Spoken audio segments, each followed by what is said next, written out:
구약성경 366쪽 전후에 있는 사사기 4장 12절에서 24절까지의 말씀입니다. 우리 그 가운데 12절부터 16절까지 함께 보도록 하겠습니다. 아비노함의 아들 바락이 다볼산에 오른 것을 사람들이 시스라에게 알림해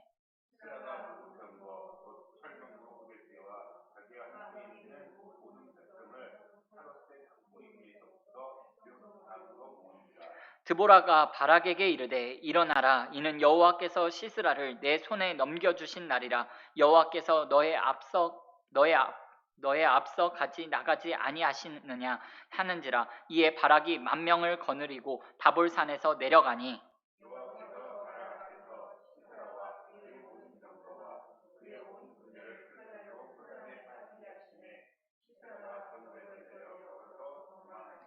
바락이 그의 병거들과 군대를 추격하여 하루셋 학고임에 이르니 시스라의 온 군대가 다 칼에 엎드러졌고 한 사람도 남은 자가 없었더라. 아멘. 잠시 기도하겠습니다.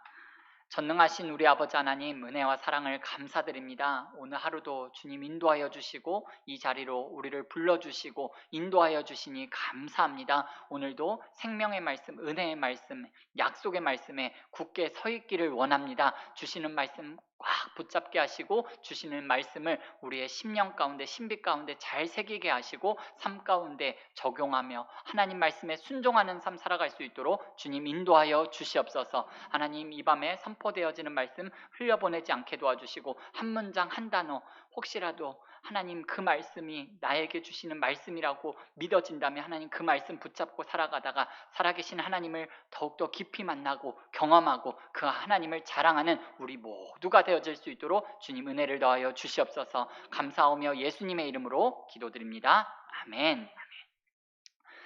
저는 오늘 읽으신 사사기 4장 말씀을 중심으로 하나님의 말씀으로 이긴 사람들, 이와 같은 제목으로 잠시 하나님의 말씀을 나누도록 하겠습니다. 사사기 4장과 5장은요 여자 사사 드보라에 관한 이야기입니다. 드보라라는 여자 사사가 20년 동안 이스라엘을 억압하고 유린하고 비벼댄 가나안 시스라를 물리친 내용에 있어서 절대적인 영향력을 행사한 구원 이야기를 담고 있습니다. 그런데 이 전쟁에 있어서 이 사사 드보라가 한 일은 무엇인가를 가만히 살펴보면 사실 그다지 드보라가 한 일은 없습니다. 조금 극단적으로 말씀드리자면 이 전쟁에서 드보라가 한 일은 딱 2마디뿐입니다. 하나님이 당신 나가서 가나안과 싸우라고 하신다 라는 것과 일어나 나가라, 하나님이 앞서 가신다 라고 한 것뿐입니다. 2마디 한 것이 전부입니다. 그런데도 성경은 말하기를 이 전쟁은 드보라의 전쟁이고 드보라의 승리이고 드보라가 가져온 구원이라고 말합니다. 다음 주에 여러분과 함께 보게 될 사사기 5장은요 이 구원의 찬가, 구원의 노래를 담고 있는 성경입니다. 이 구원의 노래, 승리의 찬가 마지막 절이 어떻게 끝나는지 우리 함께 읽어보도록 하겠습니다. 5장 31절 말씀 함께 읽어볼까요? 시작. 여호와여, 주의 원수들은 다 이와 같이 망하게 하시고 주를 사랑하는 자들은 해가 힘있게 도둠 같게 하시옵소서 하니라. 그 40년 동안 평온하였더라. 아멘. 여기 보면 드보라가 해가 돋는 것 같이 빛나고 힘있는 사람으로 묘사되고 있습니다. 이런 말씀을 보면 사실 드보라에 대해서 과대평가를 하고 있는 게 아닌가라는 생각이 들 정도입니다. 그런데요, 여기에 엄청난 영적인 비밀이 담겨져 있습니다. 여러분, 여자 사사 드보라 이야기에 드보라가 눈에 띄게 한 일도 없고 드보라가 힘이 있는 사람으로 묘사되고 있기는 하지만 드보라의 힘이라는 것이 사실 육신적으로 보면 보이지가 않습니다. 힘이 보이지가 않아요. 이 사람이 전투에 관련된 뭔가 작전을 짠 것도 아니고 군대를 이끌고 나가서 전쟁을 벌인 것도 아니에요. 물리적인 힘이 없습니다. 여러분, 사사 드보라 이야기에서 드보라가 한 일, 그리고 드보라가 가지고 있는 힘이 뭐냐? 그것은 우리가 지난 금요 청장년 기도의 시간에 살펴본 것처럼 꿀을 나누어 준 벌처럼 하나님의 정의를 실현한 사람, 그리고 제가 조금 전에 말씀드린 것처럼 바락에게 딱 두 마디 한 것이 전부라고 했는데 바로 그것입니다. 한 마디를 했든 두 마디를 했든 이 사람이 하나님의 말씀을 전했다라는 거예요.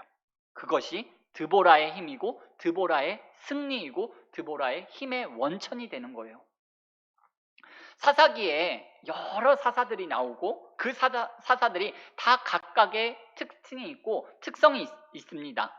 드보라가 여자라는 것 외에 다른 사사들과 비교해서 결정적인 차이를 보이는 것은 바로 대적들과의 직접적인 싸움은 벌이지 않았지만 그녀가 하나님의 말씀을 대언했다라는 거예요.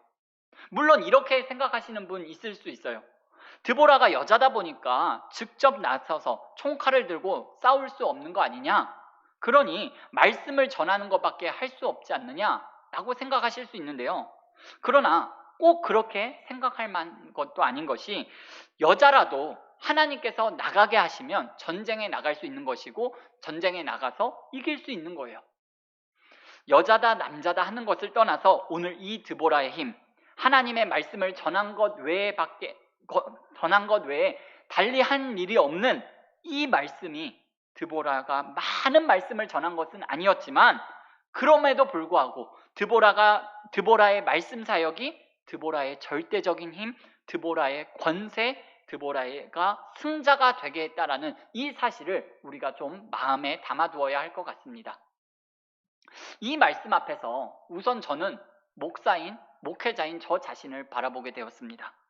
사실 목사라는 사람들, 목회자라는 사람들을 보면요, 그들이 맡고 있는 책임과 역할에 비해서 참 실제로 능력이 현저히 부족한 사람들인 것 같아요. 돌봐야 할 성도들은 많고 그리고 해야 할 일들은 참 많은데요, 그 능력이 부족하며 정말 말로 다 할 수 없는 사람들이 바로 목회자들인 것 같습니다. 예컨대 여러분, 교회 안에 교인들 중에 얼마나 아픈 사람들이 많이 있나요? 많이 있는데 목회자들이 그거 다 알고 여러분 고칠 수 있는 능력이 있나요? 돈 때문에 고통당하는 교인들이 있어요. 그거 다 해결해 줄 수 있나요? 또한 인간관계 때문에 마음 심란하고 힘들어하고 있는 사람들이 있어요. 그런 얽히고 설킨 인간관계 문제, 목회자들이 나서서 정말 쾌도난마 문제를 싹 다 해결해 줄 수 있나요? 취업 걱정 때문에 걱정하는 청년들에게 나서가지고 취업 다 시켜줄 수 있나요? 고3 수험생들에게 과외시켜가지고 원하는 대학, 인서울 여러분 다 보내줄 수 있나요? 그렇지 않습니다. 이렇게 교인들이 겪고 있는 현실적인 문제들을 생각해 보면 세상의 목회자들처럼 무능력한 사람들이 없습니다. 직접적으로 해줄 수 있는 게 없어요. 목회자의 힘이란 사실 하나님의 말씀을 대언하는 힘밖에 없는 사람들입니다. 그것도 교인들이 가지고 있는 수백 가지의 케이스를 딱딱 들어맞게 여러분 전문적인 조언이나 해결책을 말해주는 것은 아닙니다. 어떻게 보면 두루뭉술할 수 있고요, 뜬구름 잡는 소리 같고 허황된 소리 같아 보여요. 그런데 그것이 마냥 못마땅해 보인다면 우리 목사님은 맨날 똑같은 소리만 하셔. 맨날 기도만 하라 그래. 맨날 믿음으로 인내만 하라 그러시고 맨날 천국소만 가지라 하시고 맨날 하나님 말씀에 순종하라 살라 하고 그런 말씀만 하셔 라고 여러분들 중에 혹시나 생각하신다면 그러면 이 강단에 목회자가 설 필요가 없는 거죠. 어떤 컨설팅 전문가가 이 강단에 서야 할 것 같고요, 쪽집게 과외 선생이 서야 할 것 같고요, 어떤 심리 상담사가 서야 되지 않겠어요? 그런데요, 하나님의 말씀을 가졌다는 것, 그것이 목회자의 힘입니다. 여러분, 이것은 목회자의 힘일 뿐만 아니라 성도들의 힘이기도 합니다. 모든 그리스도인의 힘의 원천은 바로 하나님의 말씀에 있습니다. 여러분의 힘이라는 거예요. 이 힘들고 괴로운 세상을 살아가는 여러분들의 힘의 원천이 바로 하나님의 말씀이 되었으면 좋겠습니다. 여러분, 하나님의 말씀을 가졌다는 것, 하나님의 말씀이 풍성하다는 것, 그것이 목회자에게만 국한되는 것이 아닙니다. 모든 그리스도인들의 힘이고 원천이 되는 것이고 승리하는 삶의 비결이 됩니다. 예수님을 따르던 사람들이 예수님께서 이런 말씀을 하셨어요. 살리는 것은 영이고 육은 무익한 것이다 라는 예수님의 말씀을 듣고 많은 사람들이 실망하고 예수님을 떠났어요. 그러자 그 모습을 보시고 예수님께서 제자들에게 뭐라고 말씀하셨냐면 너희들도 가려느냐라고 말씀하셨어요. 그때 베드로가 이런 말을 합니다. 영생의 말씀이 주께 있사오니 우리가 어디로 가오리까? 라는 아주 엄청난 위대한 고백을 해요. 여러분, 예수님을 떠날 수 없는 이유가 뭐라고요? 돈을 많이 벌 수 있어서요? 병을 고칠 수 있어서요? 예수님이 행하시는 기적을 통해서 사람들로부터 인정받고 인기를 얻을 수 있어서요? 아닙니다. 예수님에게 있는 말씀, 영생의 말씀이 예수님께로부터 말미암기 때문에 예수님을 떠날 수 없다라는 거예요. 이 말씀 우리 마음 가운데 꼭 새겨야 할 것 같습니다. 바라기는 이 밤에 오신 저와 여러분들의 고백이, 이 베드로의 고백이 저와 여러분들의 고백이 다 되실 수 있기를 예수님의 이름으로 축원을 드립니다. 여러분, 오늘 드보라의 힘, 어떤 힘이라고요? 하나님의 말씀을 대언한 힘입니다. 드보라가 승자인 이유가 뭐라고요? 드보라가 승자인 이유는 하나님의 말씀으로 이긴 이김입니다. 그 외에는 다른 어떤 이유로, 다른 어떤 것으로 여러분 이 드보라의 승리를 설명할 수가 없습니다. 우리가 정말 깊이 새겨야 할 교훈이라고 생각이 됩니다. 바라기는 이 밤에 오신 저와 여러분들의 삶 가운데 하나님의 말씀이 부요한 역사가 일어나기를 바랍니다. 주의 말씀이 내 발의 등이요 내 길의 빛이니이다 라는 이 고백이 저와 여러분들의 고백이 다 되실 수 있기를 예수님의 이름으로 축원을 드립니다. 여러분, 사사기 4장에는요 드보라 말고 또 한 명의 여인이 등장합니다. 누구지요? 야엘이라는 사람입니다. 오늘 집에 가셔서 사사기 뒷부분을 한번 읽어보시면 이 야엘에 대한 이야기가 나오는데요, 이 야엘은요 이 가나안 전쟁을 마무리하는 사람입니다. 그런데 이 야엘의 이야기에 앞서서 우리가 먼저 좀 살펴보기 원하는 것은 이 가나안과의 전쟁이 어떻게 진행되고 있는가를 좀 살펴보려고 합니다. 나 혼자는 절대 전쟁에 못 나가겠다는 바락이 결국 가나안 군대를 이끌고 있는 시스라와의 전차 부대와의 전쟁에서 승리를 거두게 됩니다. 어떻게 이겼나요?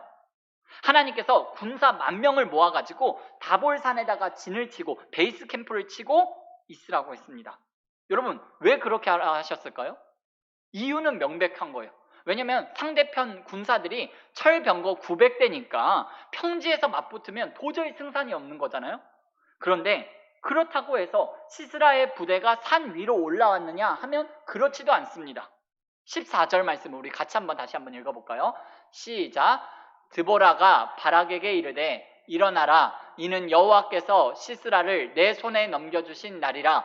여호와께서 너의 앞서 가지 아니하시느냐 하신지라. 이에 바락이 10,000명을 거느리고 다볼산에서 내려가니. 아멘. 바락이 산에서 내려왔다라는 거예요. 그러면 결국 전투는 산 아래에서 이루어졌다라는 건데 어떻게 해서 이스라엘 군대가 이길 수 있었을까요?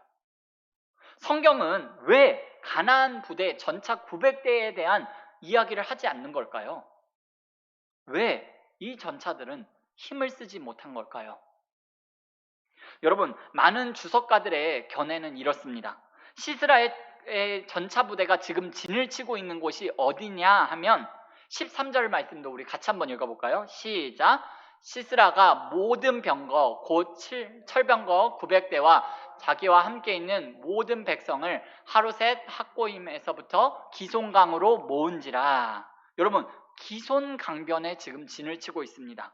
그런데 이 기손강변이 어느 곳이냐 하면 바로 와디라고 불리는 곳인데요, 평소에는 아주 평지와 같은 곳입니다. 그런데 물이 많이 내리면 이 곳이 물이 범람해가지고 계곡처럼 변한다고 합니다. 그러니까 하나님께서는 일단 이스라엘 군대를 산 위에 진을 치게 하신 다음에 전차 부대가 주둔하고 있는 그 기손강에다가 하나님께서 비를 막 퍼부으셔가지고 그 전차 부대를 완전히 무력시킨 다음에 바락의 군대를 보내셔서 치게 하셨다라는 거예요. 상당히 설득력 있는 견해라고 생각합니다. 5장 21절을 보면 이 견해가 좀 더 명확해지는데 우리 같이 한번 볼까요? 시작. 기손강은 그 무리를 표류시켰으니 이 기손강은 옛 강이라. 내가 힘 있는 자를 밟았도다. 아멘. 예, 여기 있는 기송강은 그 무리를 표류시켰다라는 이 말이 나오는데요. 이 표류시켰다라는 말은 무슨 말이냐 하면 떠내려가게 했다라는 거예요. 철병거 900대를요, 여러분, 적 보병군대가 순식간에 몰락하려면, 전멸하려면 집중호우밖에 없지 않을까라는 생각이 듭니다. 물론 이런 방법이 아니어도 그냥 성경에 이렇게 기록될 수 있겠죠. 칼날이 쳤다, 칼날로 쳤다. 그렇게만 해도 우리가 얼마든지 받아들일 수 있고 이해가 되는 말씀인데, 여러분 오늘 이 말씀 5장 21절을 우리가 받으면서 한번 상상해 보면 하나님께서 이런 역사를 얼마나 세심하게 일하시는가, 하나님의 전능하심을 우리가 다시 한번 보게 됩니다. 그리고 하나님에 대한 경외하심을 우리가 받게 되는 이런 유익이 있기 때문에 하나님께서 이렇게 세심하게 오늘 말씀을 기록해 놓으신 게 아닌가라는 생각이 들었습니다. 이렇게 하나님이 함께 하신 이스라엘 군대에게 결정타를 얻어맞고 가나안 군대는요 전열이 흐트러져 버렸고요. 전열이 흐트러진 정도가 아니라 16절 말씀을 보시면 시스라의 온 군대가 다 칼에 엎드러지고 한 사람도 남은 자가 없었더라 할 정도로 이들이 전멸되었습니다. 그리고 가나안 그 전차 부대의 부대장이었던 시스라도 얼마 전에 위용은 온데간데 없고 홀몸으로 남은 처지가 되어버린 거예요. 그런데 이 부분에서 그냥 시스라가 도망쳤다라고 하지 않고 뭐라고 말하냐면 바로 시스라가 걸어서 도망갔다라고 말합니다. 그러니까 이 말도요 여러분 의미가 담겨져 있는 말인데 의도된 표현이에요. 그 많던 철제 부대에 단 한 대도 살리지 못하고 참패를 당했다는 것을 하나님 말씀을 통해서 보여주고 있습니다. 시스라는 걸어서 어디로 도망을 갔을까요? 겐 사람들이 살고 있는 곳으로 도망갔다고 했습니다. 여러분 겐 사람들이 살고 있는 곳이 어디냐 하면 11절 말씀 우리 함께 볼까요? 시작. 모세의 장인 호밥의 자손 중 겐 사람 헤벨이 게데스에 가까운 사하나님 상수리 나무 곁에 이르러 장막을 쳤더라. 여러분 상수리 숲에 있는 사하나님이라는 곳은요 지금 이 시스라의 본거지인 하솔에서 가까운 곳입니다. 팔레스틴 북쪽 지역이에요. 17절 말씀을 보니까 이렇게 되어 있습니다. 하솔 왕 야빈과 겐 사람 헤벨의 집 사이에는 화평이 있음이라 그랬습니다. 자기의 본거지와 가까운 인근 지역이고 평소에 알고 지내던 사람이니까 아마 이 시스라가 그곳으로 도망을 친 것 같아요. 이 정도면 됐다, 안전하다라고 생각했던 것 같습니다. 그런데 예상과는 다르게 이 시스라는 이곳에서 아주 비참한 최후를 맞게 됩니다. 그 과정은 여러분들이 집에 가셔서 읽어보시면 알게 될 텐데요. 여러분 저는 오늘 말씀을 준비하면서 정말 궁금한 것이 이 야엘이라는 여자는 왜 시스라를 죽였을까 하는 것이 정말 궁금했습니다. 성경에는 야엘이 왜 시스라를 죽였는지 그 구체적인 이유에 대해서 말하고 있지 않습니다. 물론 이렇게까지 엽기적인 방법으로 죽인 걸 보니까 평소에 원한이 많았구나 라는 것을 어느 정도 추측은 해볼 수 있을 것 같습니다. 무엇 때문에 이런 감정을 야엘이 가졌는지 알 수는 없습니다. 오히려 성경은 뭐라고 말하고 있나요? 하솔 왕 야빈과 겐 사람 헤벨의 집 사이에는 화평이 있음이라 그랬는데 이 말을 놓고 보면 야엘의 행동이 더 이해가 안 되는 거예요. 이렇게 생각해 볼 수 있을 것 같습니다. 두 가지 가능성이 있는데요. 화평이 있었다라는 이 말 속에는 여러분 사이좋게 지냈다, 관계가 좋았다라는 말은 아닐 수가 있다라는 생각이 들었습니다. 그냥 치고받고 싸우는 전쟁이 없었다라는 말이 될 수 있다라는 거죠. 왜 전쟁이 없었겠어요? 시스라가 이 상수리숲 마을도 청을병거를 가지고 와가지고 억눌러가지고 전쟁이 일어날 수 없는 상태로 아마 만들어 놓지 않았을까요? 그러니까 팍스 로마나와 같이 팍스 하솔이었을 수도 있다는 거예요. 그렇다면 여기 이 지역 사람들도 오랜 세월 동안 시스라에 대한 원한을 갖고 살았다는 거죠. 그러다가 오늘 이렇게 기회가 온 거예요. 또 다른 하나의 가정이 있는데요. 저는 이 후자 두 번째 가능성이 좀 더 마음에 와닿습니다. 야엘의 종족이 겐 사람이라는 거예요. 그런데 이 갠 사람들, 이 종족의 조상들을 계속 거슬러 올라가면 누가 나오느냐 하면 오늘 11절 말씀을 다시 보시면 모세의 장인 호밥의 자손 중 갠 사람 헤벨이라고 했습니다. 그러니까 이 갠 부족은 누구 패밀리라는 거예요? 모세 패밀리라는 거예요. 모세. 그러니까 비록 이방 민족이기는 하지만 이 갠 부족은 여호와 신앙을 가진 사람들일 가능성이 있다라는 거죠. 아주 높다라고 봅니다, 저는. 그러니까 야엘이 자기 부족이 당하는 고난과 고통을 멈추기 위해서 시스라를 죽였다고 해도 여러분 이거 엄청난 일입니다. 애국자죠. 더구나 여자로서 그런 담력과 용기를 갖췄다면 정말 박수 받아야 합니다. 그런데 혹시 그녀가 여호와의 신앙을 가졌기 때문에 그 신앙 때문에 시스라를 죽인 것이라면 이건 정말 놀라운 일이라고 생각이 듭니다. 여기 정말 하나님의 사람이 숨어 있는 거죠. 먼 훗날 우리가 천국에 가면 다 알게 되겠지만 저는 야엘이 이런 행동을 한 이유가 조상들 때부터 내려온 여호와 신앙이 있었기 때문에 이러한 행동을 할 수 있지 않았을까라는 생각을 해보았습니다. 여러분, 야엘이라는 사람이요, 이 사람은 오늘 딱 성경에서 이곳 한 곳만 등장을 합니다. 그야말로 무명의 단역과 같은 사람입니다. 여자입니다. 무명입니다. 연약합니다.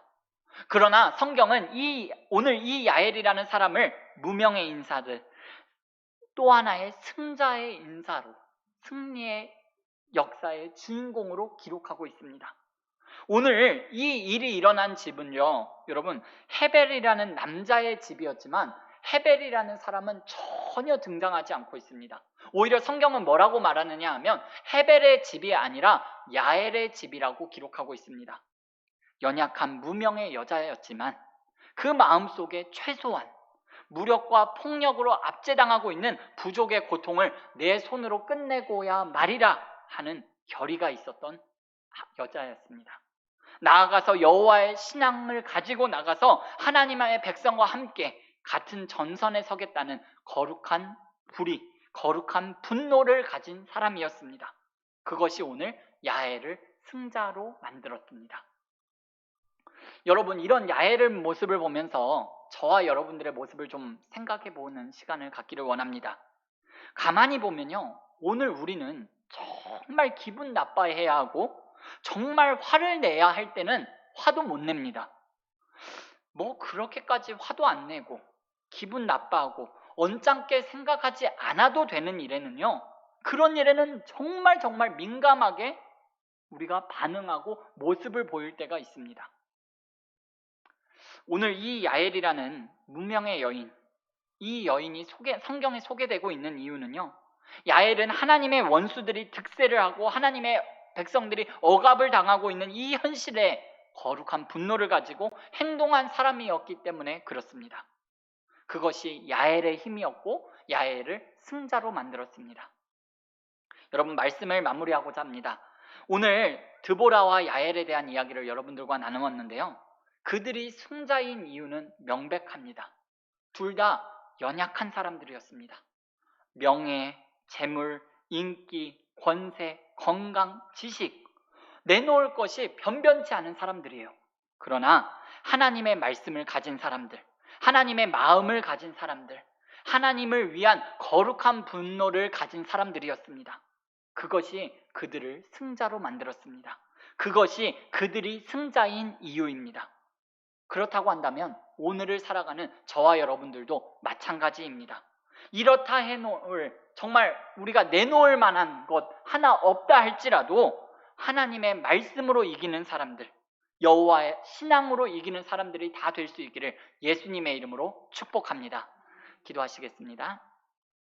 하나님, 우리 아버지 감사합니다. 하나님의 말씀을 가지고 승리한 두 사람들, 하나님, 그 두 사람들의 모습을 오늘 이 저녁에 들려주시고 하나님 알게 하신 하나님 감사합니다. 하나님, 정말 우리의 삶을 놓고 볼 때 내놓을 만한 것 하나 없지만 하나님, 주님 보시기에 선한 것 없습니다. 하나님 연약하고 부족하고 실수하고 넘어지는 우리의 인생입니다. 그럼에도 불구하고 하나님의 말씀을 붙잡기를 원합니다. 하나님께서 내게 주신 그 약속 꽉 붙잡고 하나님 우리의 삶을 살아나가기를 원합니다. 하나님 우리 안에 거룩한 분노가 있게 하시고 하나님의 백성이 억압받고 하나님의 자녀가 고통당하는 일이 있다면 아버지 하나님 참는 것이 아니라 싸워 이기는 자로 살아갈 수 있도록 은혜 위에 은혜를 더하여 주시옵소서. 하나님의 말씀으로 이기는 사람들 되기를 원합니다. 여호와 신앙으로 하나님 살아가는 사람들이 되어지기를 원합니다. 하나님 우리를 통하여서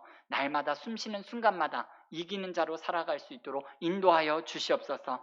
하나님의 말씀을 가진 사람들, 하나님의 약속을 가진 사람들답게 하나님 이 땅에서 비록 땅을 디디며 살지만 하나님께 소망 두며 나아갔더니 하나님께서 나타나 도우심으로 말미암아 오히려 우리가 날마다 찬송하며 기뻐하며 하나님과 함께 동행하며 사는 삶 살아갈 수 있도록 주님 인도하여 주시옵소서. 감사드리오며 예수님의 이름으로 기도드립니다.